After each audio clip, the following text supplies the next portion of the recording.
Bonsoir, bonjour, mes compatriotes africains.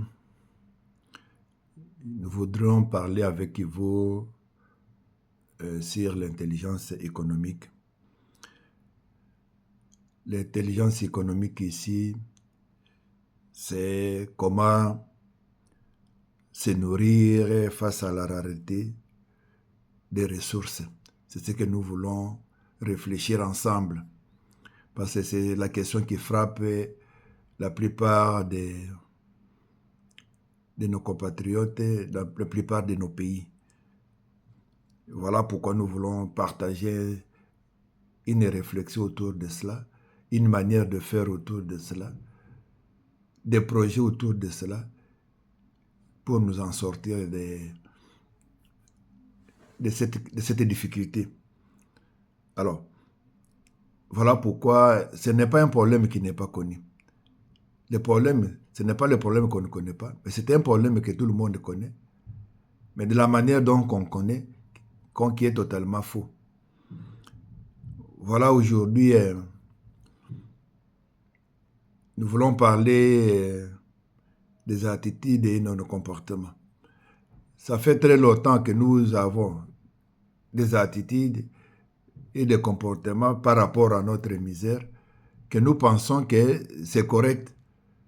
Mais si c'est correct, la situation serait changée. Mais si ça ne change pas, c'est parce que ce que nous pensons être juste n'est pas juste.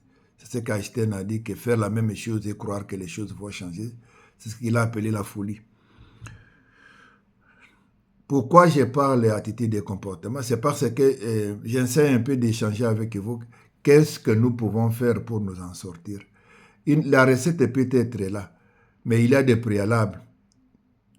Il y a des préalables à remplir. C'est ce que je voudrais partager avec vous ici sur nos attitudes et nos comportements, parce que nous avons des attitudes et des comportements qui entretiennent notre misère. Comment? Je me suis inspiré de la nature. Bon, suivant l'observation de la Bible où Jésus disait, la nature ne vous enseigne-t-elle pas? Parce que l'avion, on s'est inspiré d'un oiseau pour fabriquer un avion. Alors, qu'est-ce que j'ai pu remarquer dans les comportements des animaux? Bon, je prends ici l'exemple des animaux que je me suis inspiré. Il y a les lions, la famille des lions et des singes. Alors, les singes, comment ils se nourrissent? Ils se nourrissent tout le monde le sait, ils se nourrissent des fruits qu'ils vont cueillir. Alors, les singes, dans leurs attitudes et comportements, plus il est seul, s'il se retrouve seul dans un arbre fruitier, plus il a la possibilité de manger à sa faim. Alors, pour un singe, plus il y a trop de ses frères et sœurs, de ses frères et singes autour de lui, plus cela représente un danger pour lui de ne pas manger à sa faim. Alors, contrairement aux troupeaux des lions, les lions, ils chassent à groupe. Pourquoi ils chassent à groupe? Parce qu'ils ont l'appréhension, dans leurs réflexions, ils ont l'appréhension du danger. Prenons le cas de quand les lions vont chasser un buffle. Parce que le buffle, il tue facilement les lions. Alors, les lions ont l'appréhension, on saisit cette difficulté, on connaît ces risques-là. Voilà pourquoi ils vont résoudre ces risques. En faisant quoi? En chassant en groupe. Contrairement aux singes, dont le groupe représente une difficulté pour lui. C'est une concurrence pour lui. Alors, parce que quand font les lions, ils s'organisent. Parce que dans cela, comme ils doivent chasser en groupe, il doit y avoir une organisation. Ils s'organisent. Pour attaquer le buffle, qu'est-ce qu'ils vont faire? Ils vont chercher, ils vont élaborer un plan. Ça va commencer par effrayer le troupeau de buffles pour créer la peur. Ensuite, agiter la foule et puis isoler la cible ciblée. Alors, à partir d'un moment, ils vont attaquer et on place les lions. il y a des positions qu'on distribue. Celui-ci doit se mettre, par exemple, en position avancée, l'autre au milieu, l'autre derrière. Vous voyez? Alors, et à ce moment-là, on va donner le signal d'attaque. Donc, il a eu toute une organisation derrière, derrière l'attaque des lions.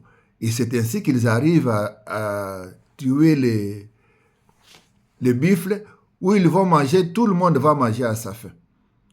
Ici, il y a la priorité, il y a qu'est-ce que moi je dirais, cette solidarité-là que tout le monde doit manger à sa faim. Contrairement aux singes, c'est chacun pour soi. Alors, c'est ce que j'ai pu observer dans ces groupes. Et vous pouvez comprendre avec moi, là où nous nous situons, nous les Africains noirs. Nous nous situons dans les camps des singes, de chacun pour soi. Et c'est ainsi que, prenez l'exemple de la diaspora avec le pays. L'argent, les revenus, parce que les revenus qu'on envoie en termes de matériel et l'argent qu'on envoie liquide en Afrique, que la diaspora envoie, est un apport considérable. Mais cet apport-là n'est pas organisé. Chacun bouffe comme un singe, il y prend comme la cueillette, et là, c'est son fruit, il va le manger. Et les gouvernants qui sont en Afrique, ils savent, par rapport à l'argent qu'ils ont aujourd'hui, les services de la dette qu'ils payent aux institutions de Bretton Woods, ouais, et par rapport aux fonds alloués, ce que la diaspora fournit est supérieur à cela. Ouais. Mais ce que nos colonisateurs retirent, c'est plus que ce que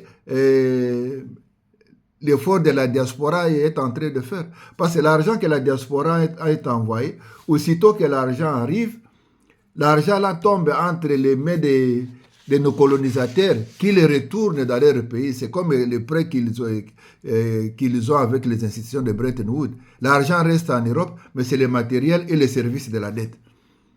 Ouais. Et ça ne permet pas à l'argent de circuler. Parce que plus l'argent circule entre les mains, c'est ce qu'on a appelé, ça y est, dans la formule là, économique que j'ai oublié, la masse multipliée par la vitesse de circulation au carré. Et c'est ce qui crée des richesses. Plus l'argent circule entre les mains des gens, plus il y a création de richesses. Ouais. Alors, comme l'argent qu'on envoie, qu'il s'agisse de l'argent que la diaspora envoie, qu'il s'agisse de l'emprunt qu'il contracte au sein des institutions de Bretton Woods, l'argent ne circule pas, donc il n'y a pas création d'argent. C'est ainsi que nous restons avec les services de la dette de l'Occident, une dette qui entretient la pauvreté. Et pire encore, l'argent que la diaspora envoie aurait dû permettre à produire quelque chose.